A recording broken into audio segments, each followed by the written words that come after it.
ਜ਼ਫਰ ਇਕਬਾਲ ਬਦਾਮੀ ਬਾਗ। ਭਾਈ ਇਹੀ ਕੰਮ ਕਰਨਾ ਤੇ ਇਸ ਤੋਂ ਇਲਾਵਾ ਮੈਂ ਕੁਝ ਕਰ ਨਹੀਂ ਸਕਦਾ, ਭਾਰਾ ਕੰਮ ਨਹੀਂ ਕਰ ਸਕਦਾ। ਅੱਲਾਹ ਪਾਕ ਨੇ ਆਸਰਾ ਬਣਾਇਆ, ਦਾਲ ਰੋਟੀਆਂ ਚੱਲਦਾ ਪਿਆ। ਭਾਈ ਮਜ਼ਦੂਰ ਹੈ ਤੇ ਆਸਰੇ ਤੋਂ ਇਹਦੇ ਨਾਲ ਚੱਲਣਾ ਸਟੈਂਡ ਨਾਲ, ਤੇ 1000-1500 ਸੌਦਾ ਲਾਈਦਾ। 250 ਦੀ ਮੇਰੀ ਦਵਾਈ ਆ ਜਾਂਦੀ।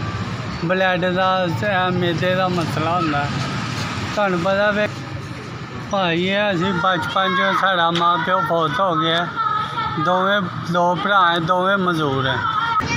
ਆ ਇੱਕ ਭਾਈ ਮੇਰਾ ਮਾਸ ਵੇਚਦਾ, ਭਾਈ ਮੈਂ ਦੂਸਰਾ ਕੰਮ ਕਰਨਾ। ਭਾਈ ਇਹ ਤੁਹਾਡੇ ਸਾਹਮਣੇ ਹੀ ਹੈ ਬਣੀ ਹੈ। ਤੇ ਨਹੀਂ ਚਾਹੁੰਦੇ ਭਾਈ ਅਸੀਂ ਭੈਣ ਭਰਾਈਏ ਤੇ ਬੋਝ ਬਣੀ ਤੇਰੀ ਬਣਾਈ ਹੈ। ਸ਼ਾਮ ਨੂੰ 200-400 ਕਮਾ ਲੈਣਾ। 1000-1500 ਸੌਦਾ ਲਿਆਈਦਾ, ਸ਼ਾਮ ਨੂੰ 300-400 ਲੱਭ ਜਾਂਦਾ।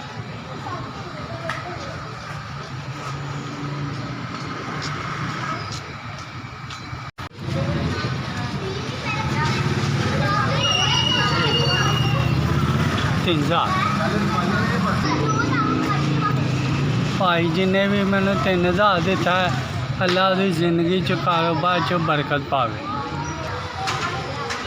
ਅੱਲਾ ਇੰਨਾ ਕੁ ਦੇਵੇ ਥੋੜ ਕੇ ਨਾ ਪਾਏ। ਅੱਲਾ ਬਾਲ ਬੱਚਿਆਂ ਦੀ ਖੈਰ ਕਰੇ।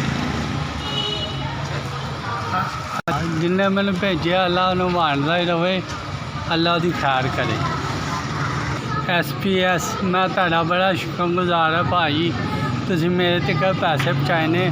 ਅੱਲਾ ਤੁਹਾਡੀ ਖੈਰ ਕਰੇ।